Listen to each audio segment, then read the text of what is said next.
둘. 바른정당 김성태 의원, 더불어민주당 안민석 의원과 함께합니다. 안녕하십니까? 여보세요? 네, 안녕하세요. 안민석 의원입니다. 예, 안 의원님, 예, 나와주셔서 반갑습니다. 제가, 김성태 의원님도 인사해 주시겠습니까? 네, 안녕하세요. 김성태입니다. 인사를 했는데요. 예. 예. 저희가 연결을 제가 잠깐, 아시겠지만 권한대행을 맡고 있어서요. 오늘 처음. 김어준 총수 안 왔으면 좋겠어요. 좋네, 더. 예. 안민석 의원님께서요, 저를 딱 보자마자 방송 시작하기 전에 김어준 공장장 끝까지 안 왔으면 좋겠어요. 마음이 편하시답니다. 우리 김성태 의원님께서도 편안하게 혹시라도 평소 못하셨던 말씀 있으시면 편하게 해주시기 바랍니다. 예, 그러겠습니다. 근데 안민석 의원께서는 말씀만 그렇게 하고 실질적으로는 김어준한테 더 꼼짝도 못 하시면서 처음부터 왜 저를 또 디스를 하세요? 꼼짝도 못 하셨다. 그런 게 얽힌 게 좀 있으셔서 저한테 그렇게 얘기를 하셨을까요? 자, 일단 먼저 김성태 의원님께서 질문 먼저 주셨으니까 저도 김성태 의원님 관련해서 여쭤보려고 했는데 안 의원님이 독일을 갔다 오셨다고 하네요. 그래서 안 의원님 먼저 말씀을 하나 듣고 가야 될 것 같습니다. 독일은 어쩐 일로? 예, 독일에 지금 최순실 재산이 수조 원이 있다는 이야기는 들리는데 실체를 파악할 수 없었던 참에 몇몇 동포분들이 제보를 주셨어요. 네. 그래서 그 제보를 확인하기 위해서 돈 세탁 전문가하고 또 우리 주진우 기자하고 다녀왔고요. 그 와중에 주진우 기자하고 저하고 팬티 논란이 있었지만은 그 분명히 주진우 기자가 먼저 저에게 도발을 한 것이라는 말씀드리고요. 동포들의 제보는 상당히 신뢰할 만한 제보였고요. 예. 지금도 계속 들어오고 있고요. 예. 앞으로도 들어올 거라고 보고요. 이걸 정리를 해서 발표를 해서 특검에 넘길 예정이고요.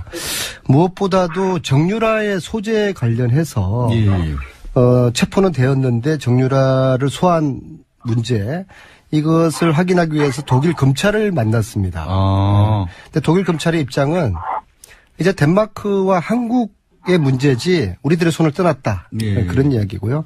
근데 제가 한 가지 의아한 것은 사실 지난 한 달 전에 정확하게 12월 14일 날 특검을 만나서 정유라 소재 정보를 다 넘겨드렸거든요.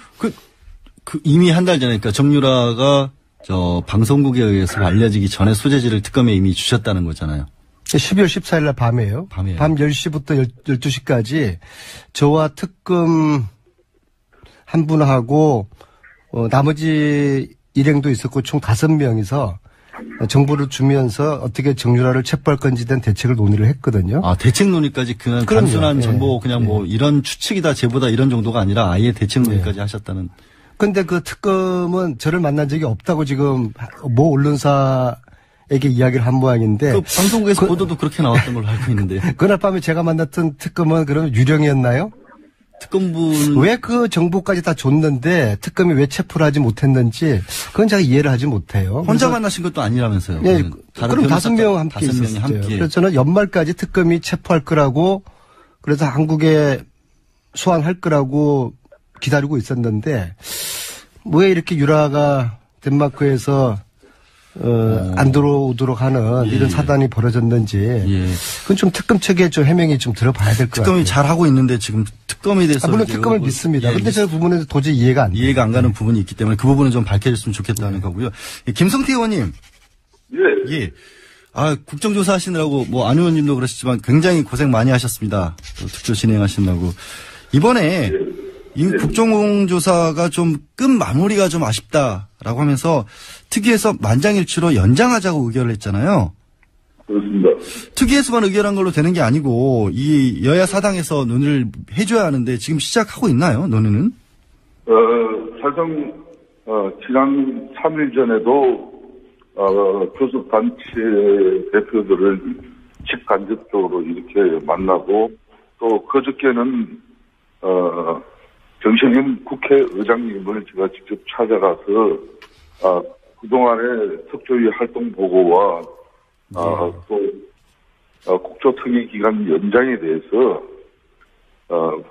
국회 차원에서 특단의 결심을 촉구하는 그런 입장과 또 우리 위원회 의결 내용까지 이렇게 말씀을 드렸습니다. 뭐 그럼에도 불구하고 뭐 국회의장께서는 4당 교섭단체 간에 합의만 이루어진다면은 뭐 원포인트 국회를 열어서라도 기간 연장을 뭐 처리할 수도 있다는 그런 입장이었지만은 막상 이 국회는 원내 교섭단체 간의 협상과 합의에 의해서 국회 운영 일정이 잡히는데 그게 지금 수월치 않는 상황입니다. 예. 소리가 좀 많이 울리네요, 의원님. 어디 계신지 좀 모르겠는데 잠깐 제가 안민석 의원께 질문 드리고 연결 좀 다시 한번 해보겠습니다. 네. 예. 안민석 의원님. 네. 그러면 이제 이 특위의 연장이 필요한 이유가 있지 않습니까? 어떤 부분 때문에 물론 뭐 국민들이 짐작하는 것도 있지만 그렇게 의결을 하셨나요? 그때? 좀 전에 그 김성태 위원장님이 지난 2달 동안 그 국조특위 청문회 운영하시면서 참 애를 많이 쓰셨어요. 예, 수고하셨고요. 특히 저는 이번에 김성태 위원장님을 통해서 균형의 리더십이 저런 거구나. 굉장히 어려운 입시였거든요. 그렇죠. 근데 여야 어느 쪽에도 치우치지 않고 그러니까 청문위원들한테도 욕먹지 않고 완벽한 균형의 리더십을 보여주신 김성태 위원님 참 수고하셨습니다. 자리에 안 계시니까 또 갑자기 또 좋은 말씀. 없을 때 칭찬하는 게 진정성이 있는 거죠. 그렇죠. 그런데 지금 김성태 의원님 말씀하신 것처럼 저희들은 청문위원들이 만장일치로 국조를 한 달 연장해야 된다. 그래서 국조와 특검이 시너지 효과를 내어서 진실의 퍼즐을 하나라도 더 많이 맞출 수 있어야 된다라고 원내대표들에게 지금 요청을 하고 있는데 기다리고 있지만 오늘 내일까지가 골드타임입니다. 내일 지나면 이제 끝나요, 국조가. 아예 끝나니까. 네. 그래서 기다리고 있는데 만약에 이것을 여야 대표가 담아내지 못하면은 국민의 욕구를 담아내지 못하는 여야 원내대표들 역사적인 비판받을 것이고 참 한심한 것이죠. 이렇게 제가 한마디로 정리하겠습니다. 도대체 뭐가 중요한디? 근데 지금 어떤 정치적 상황 특히 새누리당 같은 경우에는 남아있는 분들이 사실상 뭐 없다라고 봐야 되잖아요. 청문회 하실 수 있는 분들이 바른정당으로. 아니, 네 분 지금 아마 계시지만 네. 그분들이 이제 의혹도 많이 받으셨던 분들이. 거기는 애초에 뭐 의혹이 받는 게 아니라 국조 진상 규명을 방해하러 들어왔다고 특히 이완영 의원님 같은 경우는 국민들에게 이완용이라고까지 비아냥을 받았지 않습니까? 김성태 의원님 다시 연결돼 계시죠? 예. 이제 좀 낫네요. 안민석 의원께서 굉장히 칭찬을 많이 해주셨는데 위원장으로서 이번 국조특위 가장 큰 성과를 거둔 것은 어떤 부분이다라고 말씀하실 수 있을까요? 사실상 이 국조특위 특히 청문회를 개최하는 것은 어떻게 보면 여야 간의 정치 정쟁의 산물로 이 특위가 구성되고 청문회가 이루어지는 겁니다.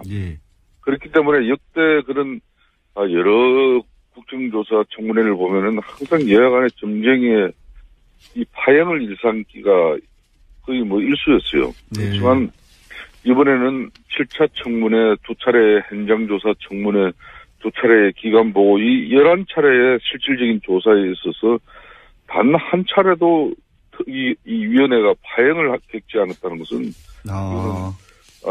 아마 대한민국 국회 헌정사에 길이 아마 남지 않겠냐 이렇게 보고요. 두 번째는 위원님들 17분이 그렇게 열정적으로 이렇게 임한 적이 없어요, 사실상. 물론 이 청문회는 또 국회의원들 특히 초재선 의원 이런 분들에게는 아주 좋은 기회죠. 50 청문회 당시에 노무현 전 의원이 이제 어떻게 보면 50 청문회를 하면서 스타 반열에 오르고 또 대통령까지 되는 그런 기반을 만들었지 않습니까? 막 그렇듯이 이번에도 최순실의 이런 국정농단의 이 엄중함을 너무나 깊게 인식하고 너무나 많은 노력들을 했어요. 그에 비해서 사실상 이 국회에서 정인으로 채택된 그런 사람들이 계속해서 모른다, 뭐 본 적도 없다. 안 나오고. 이런, 북출석하면서 이런 무성의한 과거의 국정조사 청문회의 어떤 그런 간섭을 그대로 이어받으려고 했어요. 그래서 이번 같은 경우는 불출석한 정인들 32명 동행명령장까지 발부했는데도 불구하고 안 나온 사람들 이번에 열의 일명 없이 고발 의결이 됐습니다. 예, 알겠습니다. 그 말은 앞으로 국회 정은 감정에 관한 법률에 의해서 국회 모욕죄로 아마 사법부에서 제대로 처벌만 한다면은 이분들 고생 좀 할 거예요, 예. 저기 알겠습니다. 안 의원님. 네. 지금 김성태 의원님의 이제 성과를 말씀을 해주셨는데 그 열심히 하시는 것들은 분명히 맞고 하지만 또 국민들 입장에서 봤을 때는 좀 뭐 여러 가지 뭐 얻은 것도 있지만 여전히 또 제대로 뭐 준비가 덜 된 것 같기도 하고 질문들이 좀 반복된 것 같기도 하고 그런 아쉬움 같은 것들도 좀 남는 것도 있었다. 그런 제일 안타까웠던 점은 이제 진행을 하시면서 어떤 거 있으셨어요? 저는 지금 김성태 위원장님하고 생각이 좀 많이 틀려요. 저는 한마디로 소문잔 잔치 먹을 것 없었다. 김 위원장님은 굉장히 많은 것을 얻었다라고 생각하시지만 저는 개인적으로 피가 거꾸로 솟을 순간이 여러 번 있었습니다. 첫 번째는요. 그 새누리당의 그 엑스맨 아까 누구라고 뭐 벌써 말씀하셨잖아요. 정말 매국적인 그런 발언 볼 때 그리고 최순실 비롯한 문고리 3인방 증인들 불출석 우병우 김기춘의 그 위증 이래서 이게 국민 화병이 지금 생긴 거 아니겠습니까? 청문회 때문에 국민 화병이 생겼어요. 그다음 두 번째로 지금 바른정당으로 가 계신 우리 청문회 위원님들 2달 전만 하더라도 국정조사까지만 하더라도 이분들은 최순실 국정농단의 부역자들이었어요. 정인들 국정조사 정인들 내놓으라고 그러면은 죽어도 못 내놓겠다고 하고 그런데 청문회 기간 동안에 마치 무관한 듯 자기들은 부역자가 아닌 듯 그런 식의 말씀과 증인들에게 신분을 취하는 거 보고서 제가 또 한 번 또 피가 거꾸로 솟았어요. 그때 새누리당 의원, 그때 비박계 의원들하고 지금 그분들하고 다른 사람들입니까? 그때는 유령이었고 지금은 바른정당 의원들입니까? 정치를 이렇게 하면 안 되는. 지금 여기 이제 김성태 의원님께서 당연히 하실 말씀이 있으실 것 같아요. 안민석 의원님이 국정조사 특유의 아쉬움이나 안타까움이 많이 있는 걸로 알고 계십니다만은 그렇다고 해서 2달 가까이 제가 아까도 언급했습니다만은 파행 한번 겪지 않고 서로를 이해하면서 이렇게 청문회를 끌고 온 동료 위원들에게 그런 입에 담지 못할 그 좀 매도를 하는 것은 대단히 부적절한 발언이에요. 그렇다면은 박근혜 대통령 지난 대선에서 박근혜 대통령에게 표 찍었다고 다 이 사람들 대한민국 국민들을 부역자로 몰 겁니까? 그건 아니잖아요. 범위를 점점 두 분 다 확대를 시키고 계시네. 그렇듯이 제 말씀은 청취자분들이 평가할 테니까 위원장님께서 제 얘기를 평가하지 마시죠. 제가 생각하기로는 안민석 의원이 사선 의원으로서 정말 어떻게 보면 이 최순실 국정농단의 그런 실체를 제일 먼저 파헤치고 오늘날 대통령 탄핵까지 이르게 한 장본인 아닙니까? 위원장님 죄송하지만요. 위원장님 잠깐만 말씀해 주세요. 될 때가 된 것이죠. 그렇다고 해서 굳이 같이 2달간 일은 물론 여러 가지 부족하고 미흡하고 또 동료 위원으로서 자기 중심적 어떤 판단에서 좀 마음에 안 드는 부분이 있다고 하더라도 그렇게 또 매도를 하는 것은 위원장님은 저는 기본적으로 바른정당과 동료애를 강조하고 계신데 바른정당과 새누리당은 지금 일종의 위장이혼했다고 생각하거든요. 대선 때 되면은 분명히 같이 또 묻힐 겁니다. 그리고 조금 전에 위원장님 사선이라고 표현한 것은 정정해 주십시오. 내리사선입니다. 그렇게 하겠습니다. 네, 감사합니다. 내리사선 의원님께서 아니 위원장님 결론은 그렇게 동료 청문위원들을 이렇게 좀 불편하게 이야기를 하는 걸 보면은 그 목적은 이제 조기 대선에서 새누리당과 바른정당이 또 보수 대연합 결집이다 뭐 해가지고 손잡을까봐 미리 그냥 이 예봉을 차단하는 그런 아마 의미에서 그런 발언을 하면은 진작에 그렇게 정확하게 전달해야지. 그 말이에요. 아니 근데 제가 봐도 이번에 제가 위원장으로서 이렇게 사회를 쭉 진행해 보면 여야를 통틀어서 다 17분 다 열심히 준비했지만은 그래도 돋보이시는 분들이 있었어요. 예. 근데 위원장님, 제가 한 가지 여쭤볼게요. 미리 이거를 차단하신다라고 얘기를 하시면 그럼 바른정당하고 새누리당하고 다시 합칠 가능성도 충분히 있다. 이렇게 들으실 수도 있잖아요. 이거 안민석 의원이 얘기한 것처럼 위장이론이다 이런 생각을 하실 수도 있잖아요. 들으시는 분. 제가 그 말씀에 대해서 제가 한 말씀만 딱 드리겠습니다. 작년 4.13 총선은 우리 위대한 국민들은 정말 대한민국을 이제 양당 체제로서 이렇게 해서는 안 된다는 그런 국민들의 판단 속에 3당 체제가 만들어지고 이제 올해 지금 4당 체제까지 됐습니다. 지금 현재 국회 의석 분포를 보면은 뭐 지금 유력 대선 후보 문재인이든 반기문이든 어느 누가 대통령이 된다 하더라도 쉽게 말하면은 제대로 된 국가를 권력을 이끌 수가 없습니다. 즉 연정을 하지 않으면은 대한민국 국가 권력을 제대로 끌고 갈 수가 없어요. 그 연정을 위해서 정치권이 이번 대선을 앞두고 여러 형태로 뜻을 모아나가는 과정에 때로는 뭐 후보 경선을 국민 참여 경선으로 이렇게 모아가지고 할 수도 있는 것이고 문재인 전 대표처럼 뭐 확고한 자신이 있으신 분들은 민주당 내에 뭐 당내 경선만 거쳐서 뭐 대선 후보로 나서시는 분도 계시고 여러 지형이 펼쳐질 거예요. 그러니까 그 여러 지형이 펼쳐지는데 벌써 뭐 연정을 위한 연대를 한다든지 야권에서 그걸 미리 지금 우리 안민석 의원께서는 그런 행위 하면 안 된다 이 이야기입니다. 가능성은 열어 놓자는 건데 어쩌세요, 안 의원님? 그러면 저희 안 의원님도 또 반론이 또 있을 것 같아요. 보수 정당이 재집권을 하겠다는 생각은 얌체 없는 생각입니다. 예. 나라를 이렇게 쑥대밭으로 만들어 놓은 보수 세력이 얌체가 없는 것이. 그리고 김성태 님이 지적하신 그리고 청문회 위원님들 개인적으로 열심히 하셨고 유능하시고 열정에 계신 분들이에요. 근데 과거를 잊어버렸단 말입니다. 그러면 안 되는 것이요. 과거에 대한 반성을 하시고 청문위원회에서 뭐 그런 역할을 하셨으면 하는 그런 제가 의미로 말씀을 드렸고요.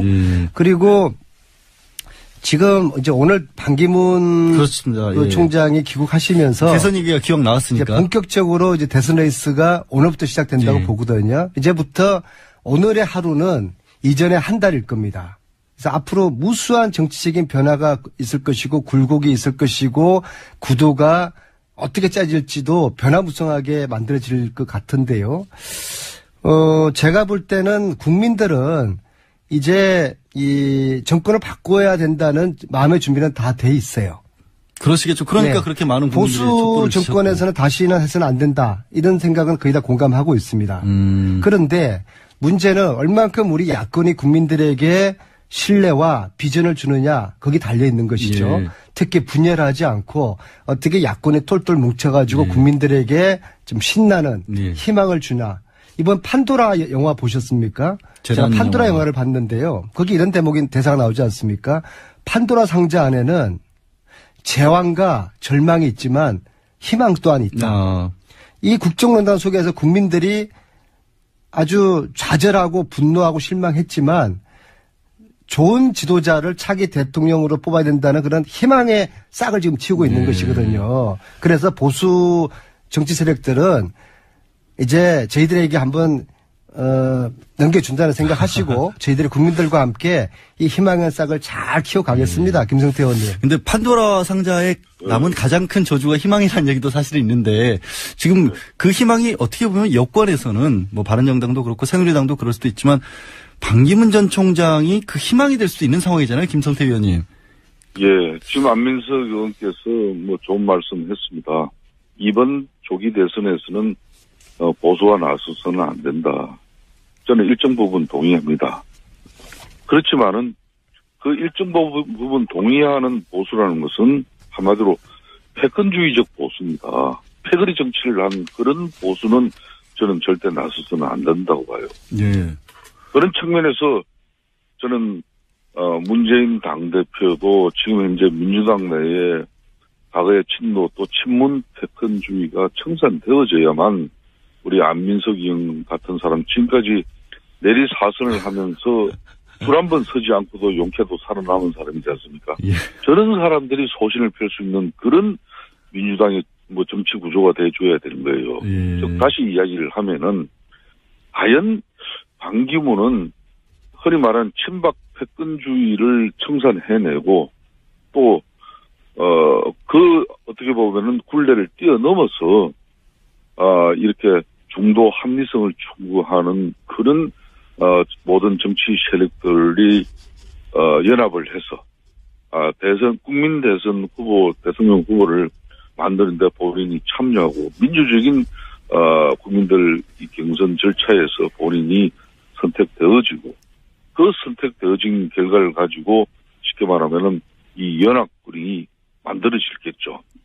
이 연합군이 이제 사실상 아직까지도 이런 패권주의를 제대로 청산하지 못한 그런 후보와 싸워야 됩니다. 지금 후보는 예. 한마디로 뭐 외교 안보의 중요한 문제도 북한의 또 이런 사전 양해도 구하고 뜻도 알아보고 판단하시는 분이죠. 예. 또 뭐 가령 국가의 중요한 결정도 뭐 때로는 자신이 되면 바꿀 수 있는 바로 그런 사람과 싸워야 될 거예요. 예. 오늘따라서 말씀을 왜 이렇게 길게 하세요? 친박의 패권을 씻어야 되는 것은 마찬가지지만 마찬가지로 예. 야권에서도 또 다른 패권을 씻어야 하는 거다. 그 반대로서 반기문 전 총장 의원이 될 수 있다. 지금 김성태 의원님께서 속내를 딱 패권주의 청산 안 하면 힘들어요. 민주당도 결코 패권주의적 청산이 이루어지지 않은 채 대선 후보가 만들어지면은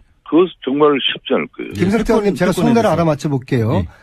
연합군이라는 의미는 그런 겁니다. 지금 반기문의 캠프가 MB계 쪽의 사람들이 짜고 있지 않습니까? MB 시즌2가 시작된 겁니다. 여기에다가 지금 비박계 중심의 바른정당 거기가 붙고 결국에는 지금 친박, 새누리당이 결국엔 나중에 합류를 할 겁니다. 우리가 남이가. 김종인 위원장까지 가신다는 얘기도 나오잖아요, 벌써. 그래서 거기서 김종인이라든지 안철수라든지 그 중간에 항상 역사적으로 애매한 정치를 해오신 그런 분들이 예. 그분들은 끝까지 가봐야 아는 것이고요. 예. 우리는 그런 정치를 하지 않습니다. 아니면 도저, 애매한 정치, 예? 회색 정치 그런 거는 저희들이 싫어하고요. 물론 저희들은 지금 앞으로 아까 말씀드린 국민들의 기대에 부응하는 경선을 해야 됩니다. 이 경선을 흥행을 해야 되는데요. 그리고 경선을 흥행을 시키고 지금 현재 과거의 한 형제였던 국민당과 어떻게 연대를 할 수 있는 그런 경선 결과를 만들어내느냐. 두 번째는 우리 문재인 그 전 대표께서 넉넉한 마음으로 내려놓을 수가 있겠는가. 경선 룰에서 사소한 거 가지고 싸우지 말고 통 크게 내려놓을 수 있겠는가. 그다음에 세 번째로 촛불 민심을 우리가 야권이 얼만큼 수용을 할 것인가. 리셋 대한민국을 만들기 위한 개혁 법안을 얼만큼 앞으로 남은 기간에 추진할 것인가.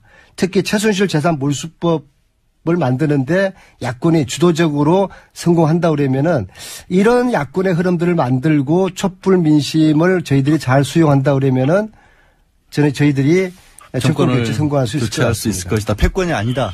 김 의원님 혹시 지금 의원님 얘기에 대해서 요 근래 이제 느끼는 부분이지만은 안민석 의원이 언제부터 우리 문재인 저분이 그런 사람이 아니고 좋은 분이에요. 네? 그러니까 참 이제 저는 얼마 전에 민주당에서 민주연구원에서 만들어진 개헌저지 문건이라고도 하죠. 그런 문건 때문에 민주당이 내용을 개헌 적이 있어요. 그것 때문에 지금 박원순, 김부겸 여러 지금 잠재적 대선 후보들이 크게 반발하고 있고 조기 대선 후보 선출을 위한 그런 룰 이걸 세팅하기가 지금 상당히 어려워지고 있잖아요. 일부 의원은 이미 참여도 하지 않겠다는 그런 분위기도 나오고 저는 그런 측면에서 문재인 후보 좋은 후보입니다. 좋은 후보지만은 절대 이제 패권주의 청산하고 좋은 후보 되라는 이야기예요. 박근혜 대통령 보십시오. 그 한마디로 군신관계, 이 수평적인 당청 관계가 아니라 박근혜 대통령만을 위한 정당이 만들어지고 그 정당의 국회의원이 과반수 이상이 있기를 희망했지만은 작년 4.13 총선의 결과는 결국 냉엄한 선물을 박근혜 대통령에게 안긴 것이고 그 과반수 의석이 무너짐으로써 오늘날 이런 이 비참한 여러 가지 상황을 대통령이 직접 맞이했지 않습니까? 예, 그렇기 때문에 저는 문재인 이제 전 대표께서도 온 대통령 후보가 되시려면 지금 빨리 개헌 수용해야 됩니다. 아니 그대들이나 잘 대선 하시고요. 전에 마무리를 해야 될 것 같고 대선 전에 원포인트 개헌이 김성태 의원, 국회 개헌 더불어민주당 에서 안민석 만든 의원이셨고요. 수용해야 됩니다. 두 분들은 계속 싸우실 것 영화대사 같습니다. 너나 잘 하세요. 아직까지